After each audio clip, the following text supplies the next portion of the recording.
Hello and welcome to Furniture Clinic. In this video we're going to show you how to repair a tear in leather.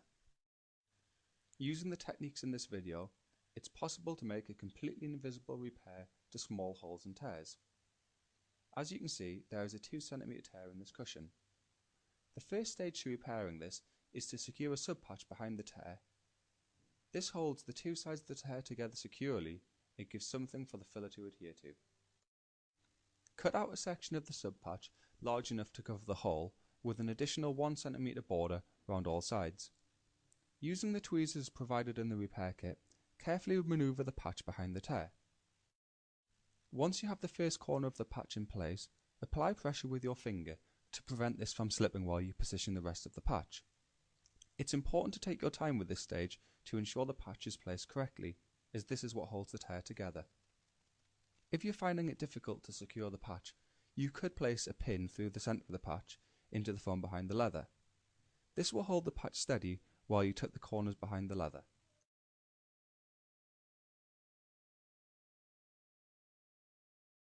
Once the patch is in place, trim away any loose fibres from the edge of the tear using a pair of scissors. This makes it easier for the filler to sit flush with the leather. The next stage is to secure the patch in place using the leather glue. Give the glue a good shake before use. You'll find it a lot easier to apply the glue if you lift one side of the tear so that it is sticking away from the canvas sub-patch. This allows a gap to insert the palette knife behind the leather and smear the glue onto the reverse side of the leather. Once one side is coated, repeat the process with the other side.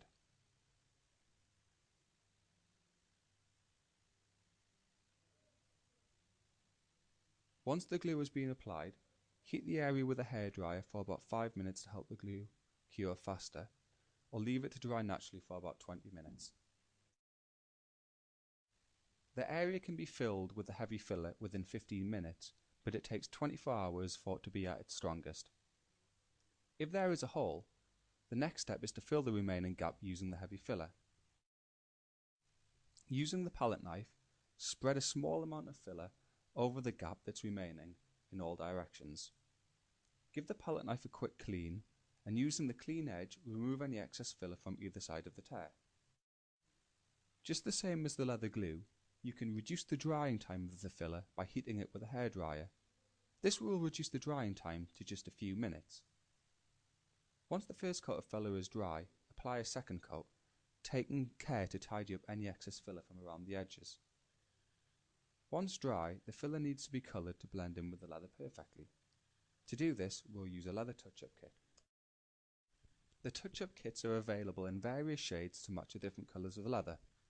However, it takes quite a while to show you how to match the colour of leather, so please refer to our colour matching video to see how to do this. The basic principle is to mix the base colour with the tints, then apply this to the leather to see if it matches.